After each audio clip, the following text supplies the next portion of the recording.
before you get into, I suppose, what this strangest of years has taught Ulta Beauty, what has this strangest of years taught you about your own leadership style?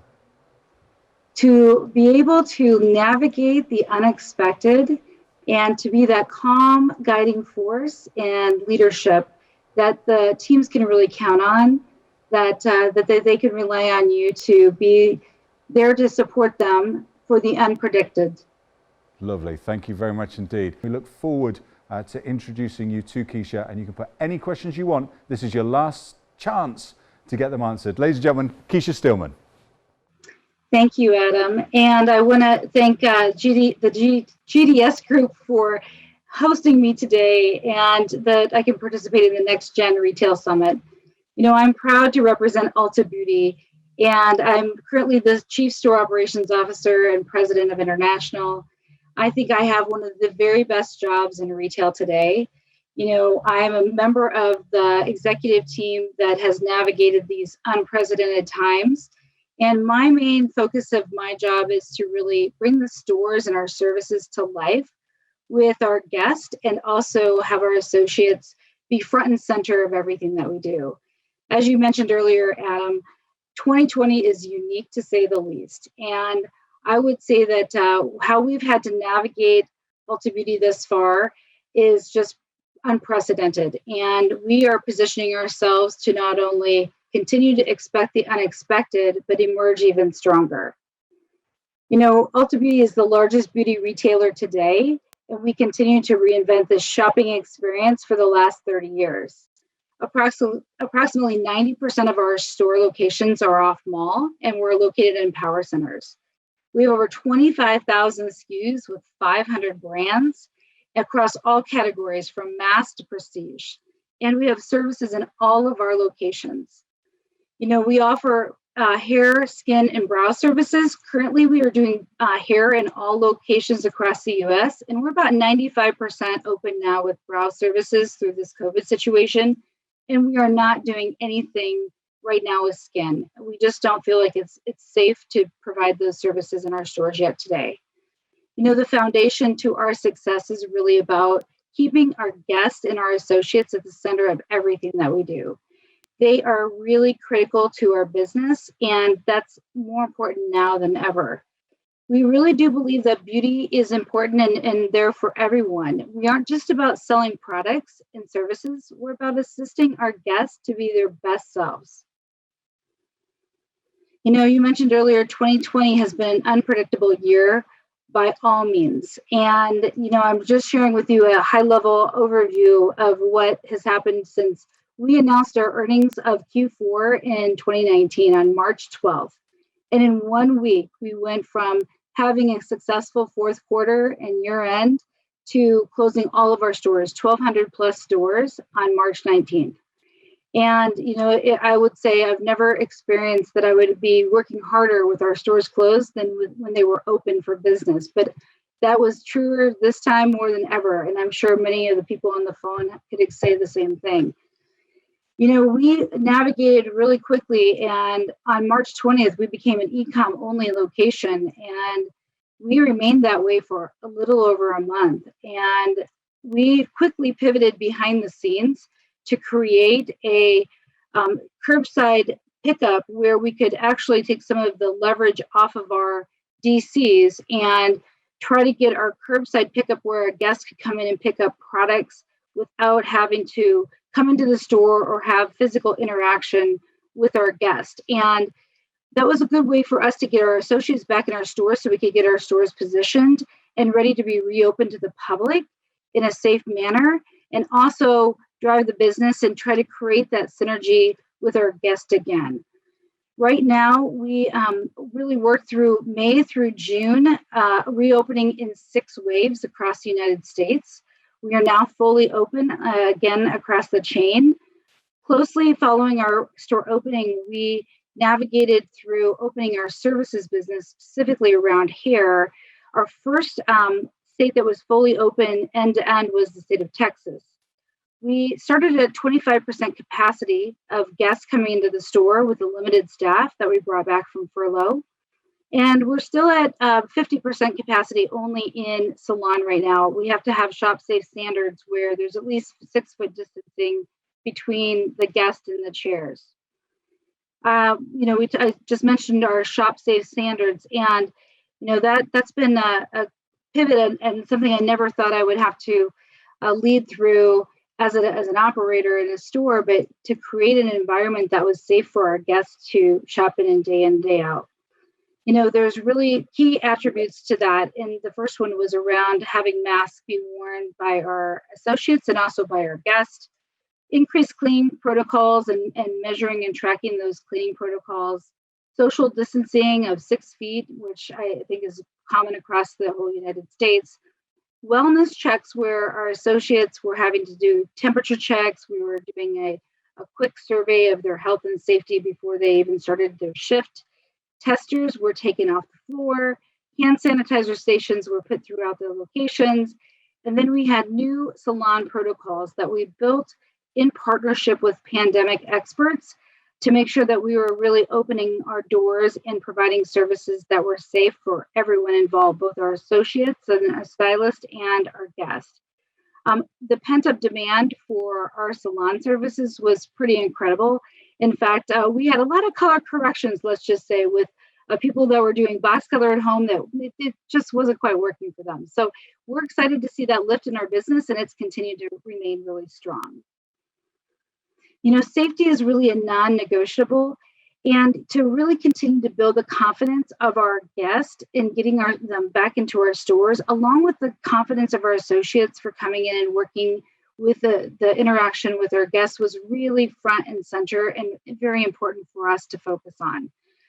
We continue to leverage our strengths in really connecting with the guest when they came back in the store. And I will say that they were really excited to have a little bit of normalcy, the joy and happiness of doing something for themselves and doing some self-care.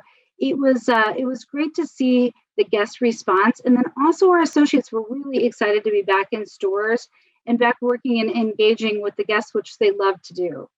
We have 34 million loyalty members in our program.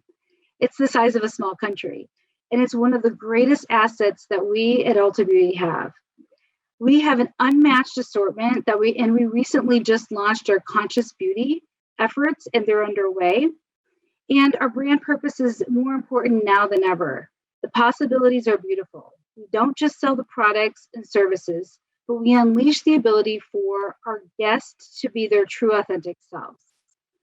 Again, I mentioned earlier, our greatest assets are our team members and our associates, and they are really excited to be back in stores.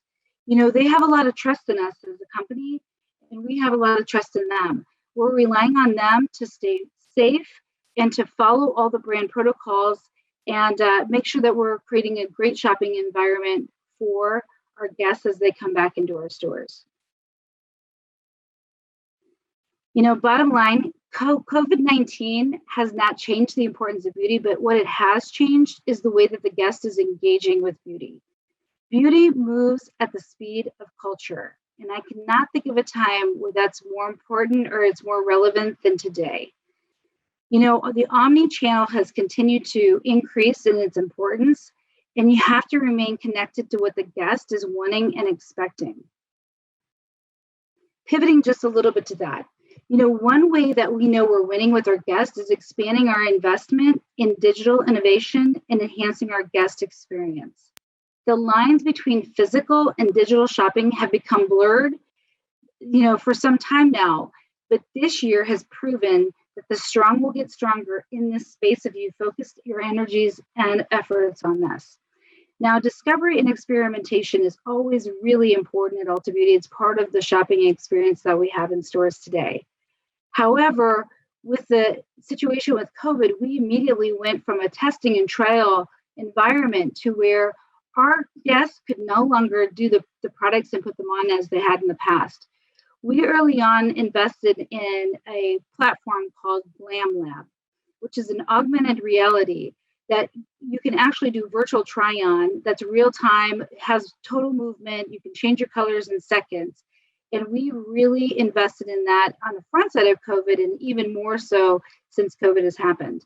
Our guest engagement with our Glam Lab app in our app site increased by 7 times during this COVID environment where the testing and trial hasn't been available to do in the old-fashioned way of putting products actually on your face.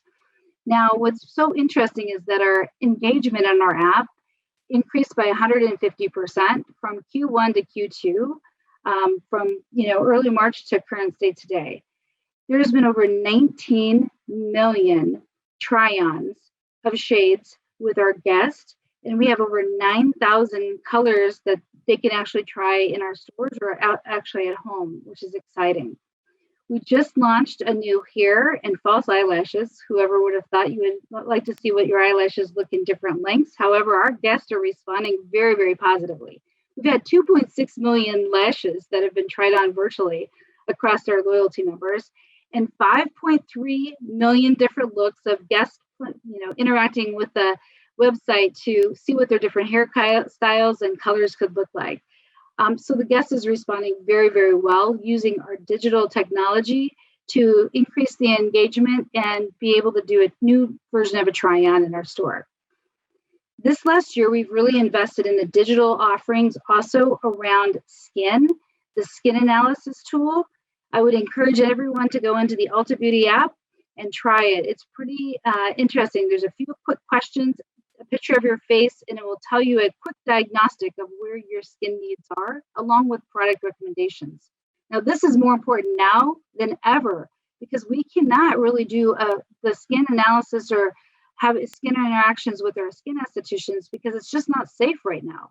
However, this gives you the same kind of experience virtually and along with product recommendations.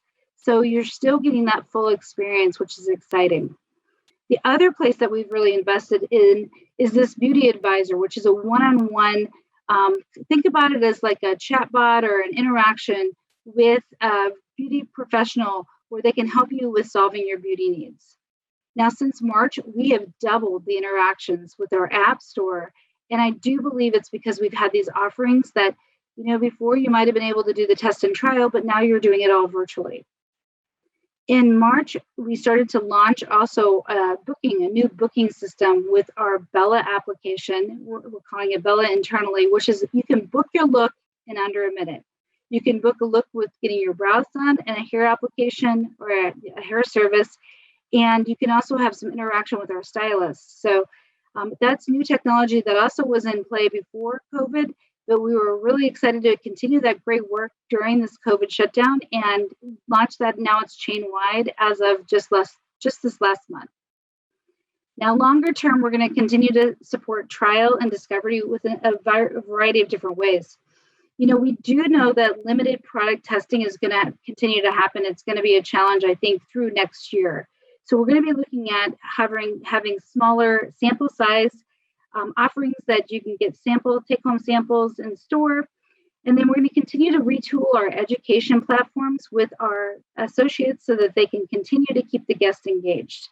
And then we're really reimagining how our visuals are in our stores. Right now, we had testers that before people would take out and they would try and they would play.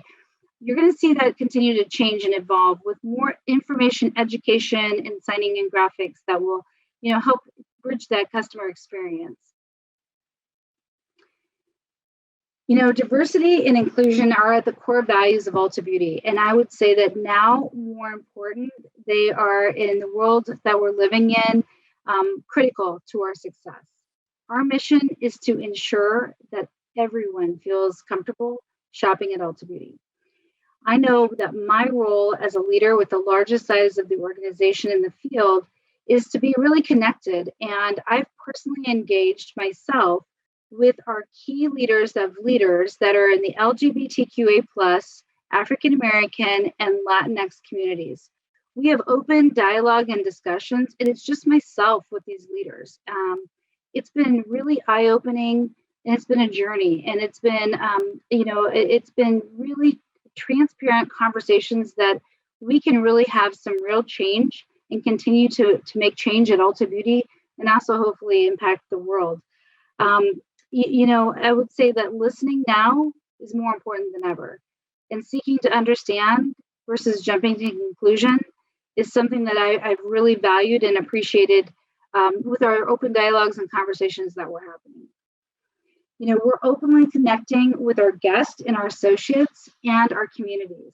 Black-owned brands are more important now than ever. And we're leveraging our social communities to amplify the Black voices and bring those to life in the stores. We're focused on unconscious bias training and really looking through allyship, having conversations about privilege, systemic racism, and the situation with police brutality.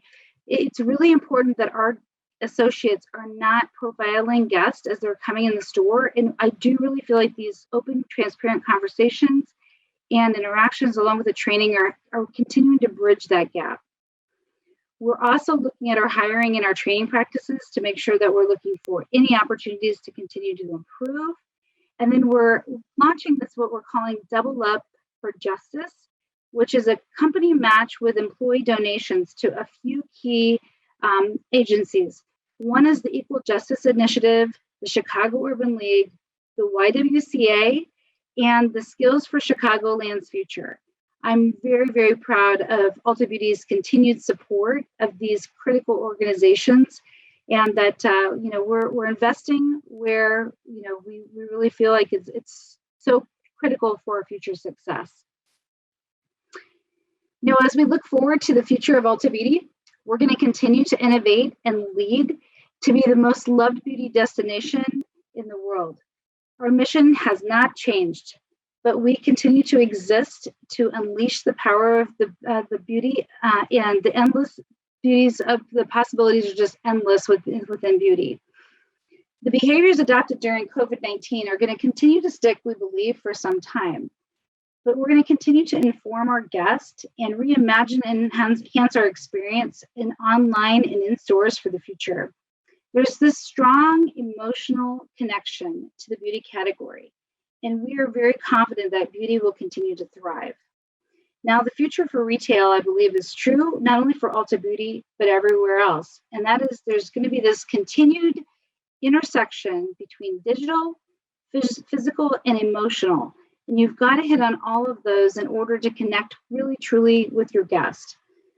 Now, we're going to keep listening. We're going to pivot. We're going to continue to accelerate for growth, focusing on inclusivity, innovation, and always looking to see beauty for today.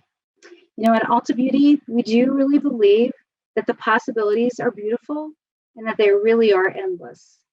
I'm going to thank you again for giving me the opportunity to share a few of the things that we've been working on at Ulta Beauty. And I want to thank the GDS Group for including me in the Next Gen Retail Summit. And with that, I'm going to turn it back over to you, Adam.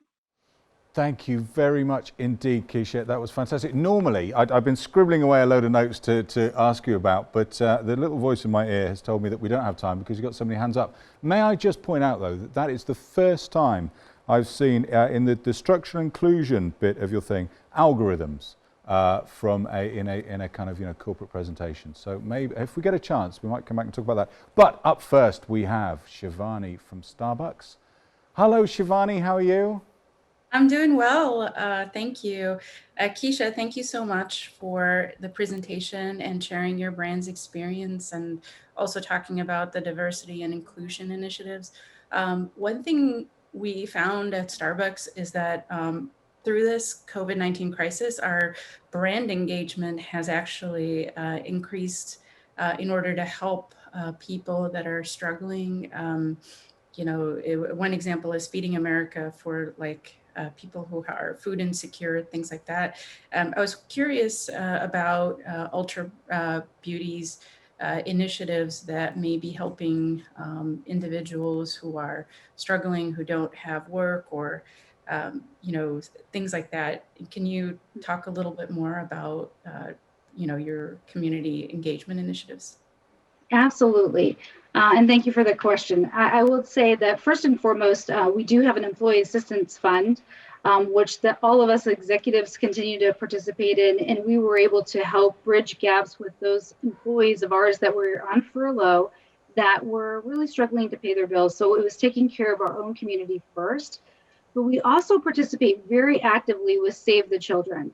We just raised over $1 million for the Save the Children's campaign across the United States. Our focus was Save the Children. It's a worldwide organization, but our focus was around our local communities in the United States. And, now more than ever, some of the most vulnerable were hit with this COVID situation. So the fact that we were able to raise over $1 million in funds with Ulta Beauty's At the Register campaign, I'm really, really proud of Ulta Beauty for continuing to step up. The second piece is that we are always part of the BCRF campaign. Breast cancer is something that's near and dear to our hearts, and we know that that now more than ever, health is really, really important as people are navigating through COVID. So I would say those are the big three, along with what I mentioned about the Double Up for Justice, where we are supporting these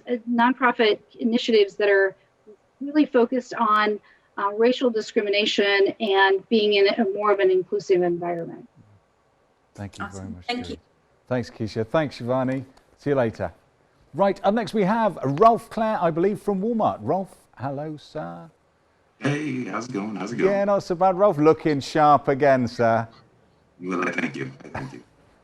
So, Kecia, great presentation. Really enjoyed it. Thanks for pulling that together. It's good to see the focus and how you guys were able to respond for the customer through the crisis. But I'll ask you one question. What is one strength from a leadership standpoint that emerged in you during COVID that prior to you wouldn't have identified it as a strength? Leadership standpoint, what came out that you just before wouldn't say, man, I'm good at this, but now you can say based on everything you've been through and everything the team has been through that you can now say, I'm actually better at this? Yeah, that's a very, very good question. I do think we all are going to be stronger coming out of this situation on the other end. I will say the one thing I've always been really good at dealing with adversity and working through adversity. However, the one thing that's really changed personally for me is focusing on self-help. The pace in the very beginning of this COVID situation was pretty relentless. And, like I said, I mentioned earlier in my presentation, the fact that we were working even harder with our stores closed, it was really easy to kind of blur the lines of just continuous working all the time. And one of the things that I really kind of took a little level set on is that my physical health was, I was burning out. And I committed every morning, instead of my drive time to work, I transferred that to time on self-care and working out. And I will say that it was really good for my mental state and to have a little bit more of a balanced approach because I was spending a little bit more time on taking care of myself and my own physical health. So that's one thing that really has changed for me. I've always been a little bit, you work really hard, you think that you take pretty good care of yourself, but to be a little bit more focused on that is something that I've come out of this situation that has changed me. And I'm committed to continuing to do that going forward. Thank you very much indeed, Kecia. Thank you, Ralph. Great question. Right, up next we have, I think we have, strong glasses game now. Strong glasses game between the two of you. Zoe, hello, how are you? Good, thank you. Zoe from Estee Lauder, meet Kecia. Hi, Kecia. I have been fangirling during your entire presentation because there are just so many things. I also kind of want to give a shout out to why Ulta Beauty is kind of the best of the best. One, I used to get my hair done at Ammon Carver's salon when he was in New York. But two, right before the pandemic hit, I had a blowout service at the Upper East Side Ulta location. And something that you mentioned again, which I loved, was kind of this intersectionality. And what Ulta does so beautifully, I'm obsessed with all things hair. But when I was talking to my stylist, she was telling me how internally she had this opportunity. She was a Black hairstylist. She's kind of working her way through kind of these corporate paths. And she was interested in kind of editorial. And that in a couple of weeks, she had a photo shoot with Ebony, which is a Black media publication for Ulta. And it's just tiny examples like that in terms of feedback loop and kind of this really like taking the experts and putting them at the front lines to be the leaders. In our breakout session, we talked about kind of visibility and responsibility. And what I think Ulta Beauty does a great job is that responsibility is seen on all of these layers. My question for you is, with this feedback loop, how are you able to operationalize this across, again, like digital initiatives to kind of the front lines to the people, you know, working with our customers during this time? It's just it seems like an easy thing, but is it something as simple as kind of weekly meetings, kind of town halls? But thank you. I know that was long-winded, but big fan. No, thank you, and thank you for the call out for Ammon Carver. He's our director of creative within our salon team. So we're very fortunate to have him part of our team. That's a great question. I will say I think part of it comes from, I grew up in the stores organization. So I started as an hourly in retail. And I think when you have a true appreciation for what happens on the front lines of the business, whether it's on the retail side or in the services side of the organization, the answers really come from the people that are interacting with the guest. And as the organization has grown, when I started, we had just a little over 400 stores. Now we're well over 1,200. It was always really important to me to keep that communication line open. And even though we're a larger company, that it feels more like we're a smaller company where people's voices matter. And I will say we ask a lot from our field associates. We have a two-way communication. It's not just corporate out to the stores. We want to hear from our stores. We love to hear from our stores. The answers are out there in the field.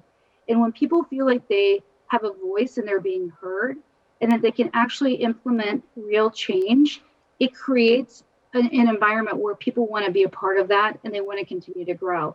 You mentioned earlier on about somebody that was a stylist for us that really wanted to showcase her talents. I will say when people feel like they have a career progression and that the company invests in them, you will get a lot more out of them as an employee. And I will say that's something that's been really, really important to me, is that creating an opportunity where people can continue to grow and progress in their career and they have something to strive for and that we're investing in them, it makes all the difference in the world. We are a larger company. However, we feel like a smaller family-owned company because our people do really matter. I mentioned that in my presentation, that our guests and our associates are at the center of everything that we do. And that's in good times and in tougher times. And we've been true to that all the way through. So thank you again for that question. I think it's really important. It's something I'm very passionate about. Thank you, Zoe. See you later. Thank you, Steve. Right, up next we have Stu Hack from Mars. Hello, sir. How are you? Doing great, and really appreciate Kecia, all the things that you've already said. And my question for you, you've touched on it a little bit, but during your presentation, it was really interesting to hear about all the innovation that you guys have done recently. I mean, just incredible that you guys have been able to move on some of this stuff so quickly. My question is, what methods do you guys use to capture customer sentiment in order to drive your innovation agenda?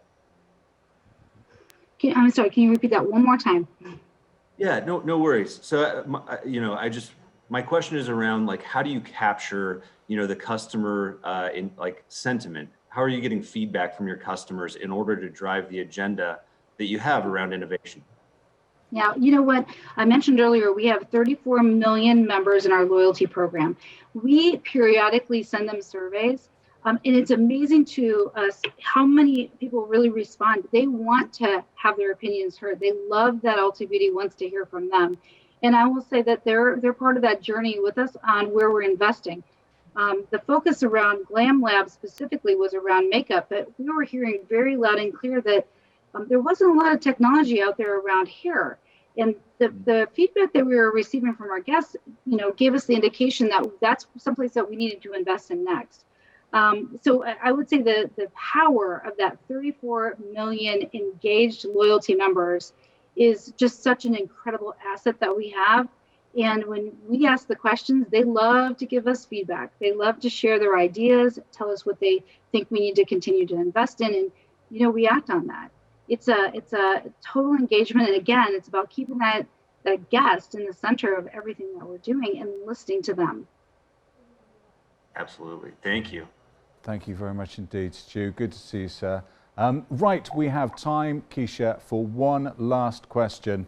This is Tony from DXL Go. Hi, Tony. Tony, I think I did this to you the other day, and I'm so sorry to do it again.